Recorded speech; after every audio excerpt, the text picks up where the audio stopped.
दोस्तों आज हम बात करेंगे मिडिल ईस्ट की कुछ बड़ी घटनाओं की। ये खबरें अल जज़ीरा और बीबीसी से ली गई हैं जो हमें सोचने पर मजबूर करती हैं कि शांति कितनी ज़रूरी है। चलिए बिना देरी किए शुरू करते हैं, लेकिन याद रखें कि ये खबरें गंभीर हैं तो हमें इन्हें सच्चाई के साथ पेश करेंगे ताकि आपका दिल भी जागरूक और उम्मीद से बनी रहे।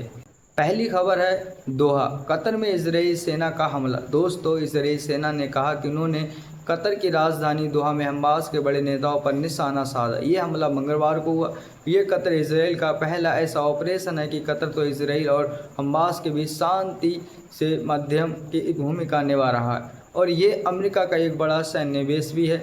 हमास के एक सूत्र ने बताया कि ये हमला उनकी बर्तर टीम पर हुआ। ठीक है, जब वो अमेरिका के नए शांति प्रस्ताव पर मीटिंग कर रहे थे तो इसराइल ने कहा कि उन्होंने हमास के उन नेताओं को टारगेट किया जो 7 अक्टूबर सन 2023 के हमलों के लिए जिम्मेदार हैं। सटीक हथियारों से नागरिकों को बचाने की कोशिश की, लेकिन कतर ने उन्हें आपराधिक हमला कहा और कड़ी निंदा की क्योंकि ये उनके आवास के इलाके में हुआ। संयुक्त राष्ट्र के महासचिव एंटोनियो गुटेरेस ने भी इस कतर की पूर्वता का उल्लंघन बताया और कहा कि सभी शांतियों के देश का काम करना चाहिए। कई बड़े देशों में भी निंदा की है। दोस्तों, ये घटना बताती है कि बातचीत कितनी ज़रूरी है, बना टेंशन और भी बढ़ाती चली जाती है। दूसरी खबर ये कि यरूशलेम में गोलीबारी। यरूशलेम में रोबोट जंक्शन पर 2 फिलिस्तीनी हमलावरों ने बस स्टॉप पर गोलीबारी की, जिसमें से 6 इजराइल मारे गए और 8 घायल हो गए।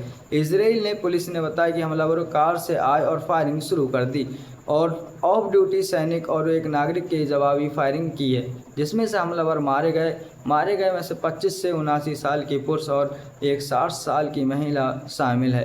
हमास ने हमलों की प्रशंसा की है लेकिन जिम्मेदार नहीं लिए और कहा कि ये इजराइल के अपराधों की प्रतिक्रिया है। इजराइल के प्रधानमंत्री नेतन्याहू ने कहा कि वो आतंकवाद के खिलाफ सख्त कदम उठाएंगे और सेना ने हमलावरों को गांव को घेर लिया। फिलिस्तीन के राष्ट्रपति ने नागरिकों को हमला को निंदा की है।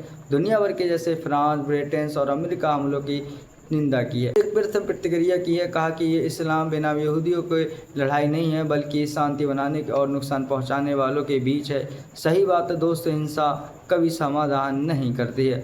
अब बात करते हैं तीसरी खबर की। गाजा शहर में किसी के चेतावनी। इजराइल ने गाजा शहर के सभी निवासियों को तुरंत दक्षिण की ओर चले जाने को कहा क्योंकि वो खड़े ज़मीनी हमले की तैयारी कर रहे हैं। सेना ने कहा कि वहां रहना खतरनाक है और उन्होंने पर्चा गिराकर सोशल मीडिया पर मैसेज दिए। प्रधानमंत्री नेतन्याहू ने कहा कि हवाई हमलों में 50 ऊंची इमारतें ध्वस्त की गई हैं और ये अभियान शुरू रात है। हमास ने जबरन विस्थापना की अपराध कहा कि गाजा में करीब 10 लाख लोग प्रभावित हैं कि कई परिवार जाने की जगह नहीं मिल रही है। संयुक्त राष्ट्र ने चेतावनी दी है कि ये अंतर्राष्ट्रीय कानून के खिलाफ हो सकता है और वहाँ भूखमरी का खतरा बढ़ता जा रहा है। अब तक 121 लोग कुपोषण से मर चुके हैं। इजराइल कहता है कि वो सहायता बढ़ा रहा।